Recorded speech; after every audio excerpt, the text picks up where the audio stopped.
Zima 1945 roku na terenie ówczesnych Prus Wschodnich była szczególnie dotkliwa. Od 1943 roku, po klęsce pod Stalingradem, wojska niemieckie znajdowały się w trudnej sytuacji obronnej. Nadciągające wojska sowieckie nie biorą jeńców. Mówiło się wtedy: dobry Niemiec to martwy Niemiec. W Berlinie wrze i nie ma mowy o jakimkolwiek wycofywaniu się. Pomimo różnych działań prewencyjnych, mieszkańcy Prus Wschodnich znajdują się w potrzasku, a pętla się zaciska.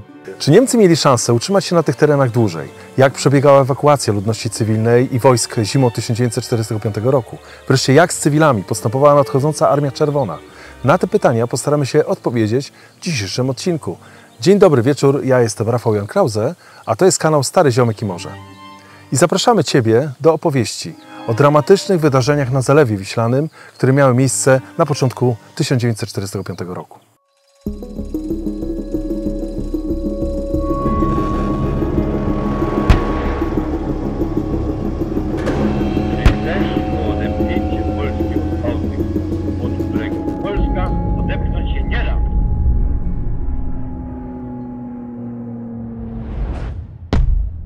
Historia Pomorza z pierwszej połowy XX wieku to opowieść przepełniona bólem, niezrozumieniem i trudnymi wyborami. W czasach, gdy pojęcie narodowość nabrało nowego znaczenia, nastąpiła lawina zniszczeń i cierpień. Miliony ludzi, zwłaszcza cywile, którzy nie chcieli brać udziału w wojnie, padły ofiarą urojeń jednostek oraz ich zwolenników. Jednym z takich dramatycznych wydarzeń są losy mieszkańców Prus Wschodnich z lat 1944-1945. Sprawująca w Niemczech władzę nazistowska Partia Narodowo-Socjalistyczna, czyli NSDAP, lubowała się w manipulacji i propagandzie. Pomimo że sztab Alberta Forstera przygotował już na jesień 1944 roku plan ewakuacji ludności cywilnej z terenów Prus Wschodnich, to Gauleiter Erich Koch nie mógł dokonać ewakuacji cywilów. Zabronił mu tego Hitler, gdyż to miało osłabić wolę walki żołnierzy, którzy nie chcieliby według dyktatora bronić pustych miast i wsi. Należy również dodać, iż Koch zlecił ewakuację dzieł sztuki, zakładów strategicznych oraz zasobów. Praktycznie do ostatniej chwili cywile byli zwodzeni przez nazistowską propagandę sukcesu, a gdy ogłoszono ewakuację, nie byli na nią zupełnie przygotowani.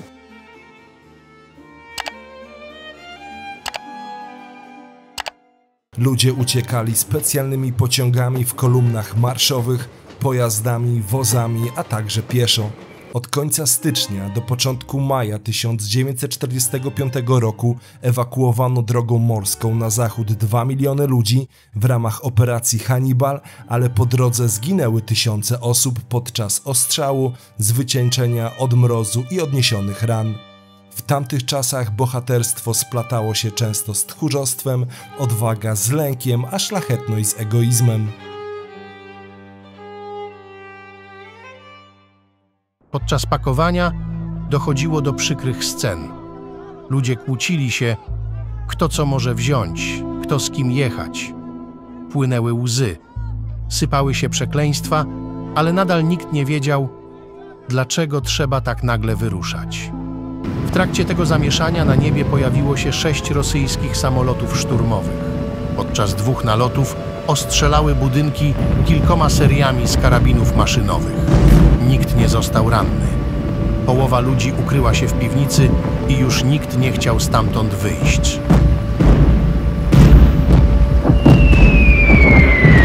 Myślą przewodnią żołnierzy Armii Czerwonej było: jeśli zabijesz jednego Niemca, zabij jeszcze jednego. Dla nas nie ma lepszego widoku niż niemieckie trupy. Nie licz kilometrów, liczy się tylko liczba zabitych Niemców. W takim duchu maszerowali żołnierze II i III Frontu Białoruskiego. Ta strategia przyczyniła się do zwycięstwa nad niemieckimi żołnierzami, ale niestety często skutkowała pogromami wśród ludności cywilnej, w tym Mazurów i Warmiaków. Gdziekolwiek pojawiali się żołnierze Armii Czerwonej, często dochodziło do rabunków, gwałtów oraz zabójstw. To smutne zjawisko miało swoje źródło w odwecie za krzywdy wyrządzone Rosjanom przez Niemców na ich własnych terenach. W takiej atmosferze cywile uciekali z ziemi, która od pokoleń należała do ich rodzin. Choć wielu z nich silnie przywiązanych do swojej ojczyzny, decydowało się pozostać, skutki tych wyborów bywały tragiczne. Czasami w obliczu nieuchronnego losu dochodziło do samobójstw, a niekiedy matki, chcąc uchronić swoje dzieci przed cierpieniem, podejmowały dramatyczne decyzje i uśmiercały własne potomstwo.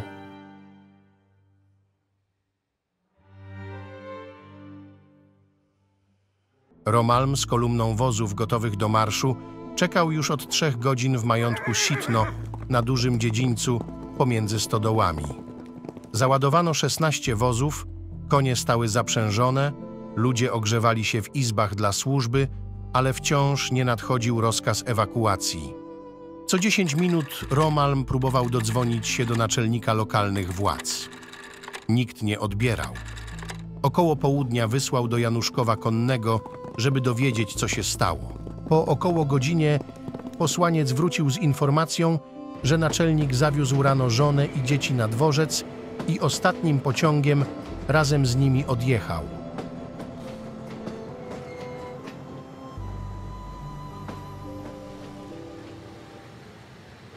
Niemiecki plan ewakuacji z Prus Wschodnich okazał się niewystarczający.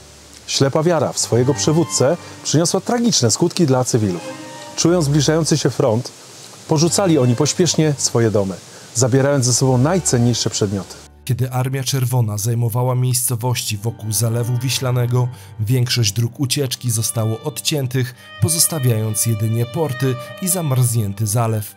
Dodatkowo statki zmierzające do Niemiec były narażone na ataki rosyjskich okrętów podwodnych, z czego najbardziej znana historia dotyczy statku Wilhelm Gustloff, generał Steuben i najbardziej przeładowany Goja. Na pierwszym było około 10 000 ofiar, na pozostałych dwóch ponad 15 000.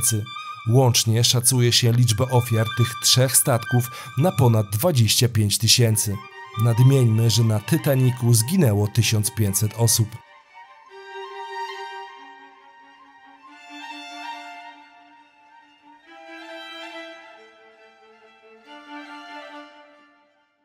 Zagubione chłopskie furmanki wlokły się powoli dalej. Gdy jednak kolumny wojska były coraz bliżej, zatrzymały się. Ucieczka straciła sens. Wkrótce przy wozach pojawili się pierwsi Rosjanie. Drżąc ze strachu, uchodźcy oddawali biżuterię i wartościowe przedmioty, podczas gdy Rosjanie wymachiwali im przed oczami nożami i bronią. Pod plandekami niektórych wozów rozległy się nagle krzyki dzieci i wołanie o pomoc. Rosjanie rzucili się na młodsze kobiety, gwałcąc je. Padły strzały. Nie było nadziei na jakąkolwiek pomoc.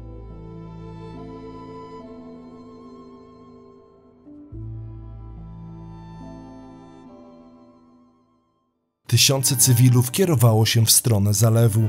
Głównie były to kobiety, dzieci i osoby starsze, gdyż większość mężczyzn została wcielona do wojska i znajdowała się na froncie. Marsz w trzaskających mrozach po zapchanych drogach i podczas padającego śniegu był przyczyną wielu dramatów.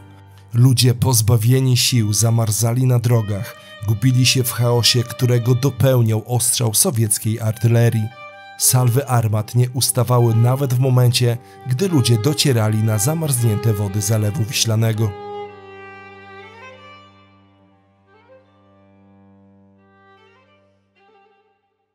Zimą zalew stawał się straszny.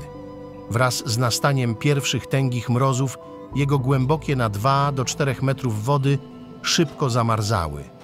Chociaż lód miał zwykle dobre pół metra grubości, a nierzadko nawet ponad metr, mieszkańcy Mierzei i Wybrzeża wiedzieli z doświadczenia, że nie był bezpieczny. Im silniejszy panował mróz, tym większe naprężenia występowały w lodzie. Lodowe tafle naciskały na brzeg. Rozwierały się szczeliny, a mgły i opary niekiedy były tak gęste, że można było całkiem stracić orientację. Dlatego też większość ludzi mieszkających w okolicach Fromborka została w domu nawet wówczas, gdy rosyjskie czołgi były bardzo blisko. Zalew, oprócz szczelin w lodzie i mgieł, krył w sobie jeszcze jedną niespodziankę. Przez całą jego długość 2 lodołamacze wybiły tor wodny z Elbląga do Piławy i utrzymywały nieprzerwanie wolny od lodu. Niemcy utrzymywali pas niezamarzniętej wody, aby umożliwić przepływ okrętów podwodnych z zakładu w Elblągu na otwarte wody Bałtyku. Jednocześnie ten pas miał zagwarantować, iż Rosjanie nie będą mogli przerzucać swoich żołnierzy w dowolne miejsce na mierzei. Pod koniec stycznia 1945 roku niemiecki lodołamacz przeciął lód na trasie z Elbląga do Piławy, by przeprowadzić 3 torpedowce. Wzdłuż tego pasa znajdowały się przeprawy, jednak uchodźcy nie zawsze mogli do nich dotrzeć. W nocy i przy gęstej mgle gubili się, zamarzali lub tonęli, gdy lód załamywał się pod ich nogami. Mrok dawał im jedynie nikłą nadzieję na przeżycie, gdyż uniemożliwiał rosyjskim pilotom loty oraz ostrzał. Przy sprzyjającej pogodzie lotnictwo bombardowało kolumny uchodźców i ostrzeliwało je z broni pokładowej, co prowadziło do śmierci od pocisków lub tonięcia w lodowatej wodzie. Gdy nadleciały samoloty, Anna obejrzała się przerażona. Ujrzała, że dzieci zeskoczyły z wozu i uciekają. W tej samej chwili obok jadącego z przodu wozu wzniosła się wysoka fontanna. Konie poniosły i pognały na przełaj przez lód. Zdołała jeszcze zobaczyć, że jej mąż przewrócił się na wozie, a szwagierka spadła na lód i leży tam nieruchomo. W pobliżu znowu rozległ się terkot broni pokładowej. Anna widziała, jak serie pocisków z karabinów maszynowych rysują na lodzie rozbryzgujące się ślady. Za chwilę koń idący z prawej strony dyszla upadł trafiony pociskiem. Drugi koń poderwał się, ciągnąc zablokowany dyszel. Anna z trudem zsiadła z wozu i pobiegła przez lód w kierunku, gdzie spodziewała się odnaleźć dzieci. Atakujący odlecieli, ale przerażeni ludzie nadal leżeli na lodzie, kryjąc się za walizkami. Sanitariusze, którzy przyjechali tu z innej drogi wyznaczonej przez zamarznięty zalew, zajęli się rannymi. Anna znalazła nieprzytomną córkę leżącą na lodzie obok przewróconego wozu. Z ust leciała jej krew. Później sanitariusze stwierdzili, że miała przestrzelone na wylot płuca. Syn się nie odnalazł.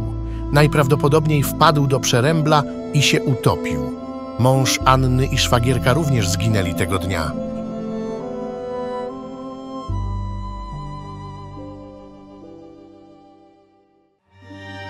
Eksodus przez Zalew Wiślany trwał do początku marca, gdy temperatury wzrosły, a lód na zalewie stał się zbyt cienki i kruchy. Wówczas Zalew Wiślany stał się masowym grobem pochłaniającym tysiące ludzi oraz zaprzęgi konne z dobytkiem uchodźców. Szacuje się, że od 26 stycznia do 4 marca kilkaset tysięcy spośród około 2 miliona mieszkańców Prus Wschodnich uciekło przez Zalew Wiślany, próbując uniknąć nadciągającego frontu i Armii Czerwonej. Część z tych uchodźców kierowała się na zachód i za pomocą promów na Wiśle dotarła do Gdańska, podczas gdy inni zmierzali do portu w Piławie, licząc na możliwość wejścia na statek. Niektórym uchodźcom udało się dotrzeć do Niemiec, inni zginęli w trakcie podróży, a pozostali uwięzieni na Mierzei Wiślanej i Żuławach czekali na koniec wojny i wkroczenie wojsk sowieckich. I to by było na tyle. Dziękujemy za wytrwałość, zapraszamy do komentowania i lajkowania tego filmu oraz do subskrypcji naszego kanału. Jeżeli masz ochotę, możesz nas również wesprzeć poprzez patronite.pl czy też zakup wirtualnej kawy. Dziękujemy i do zobaczenia.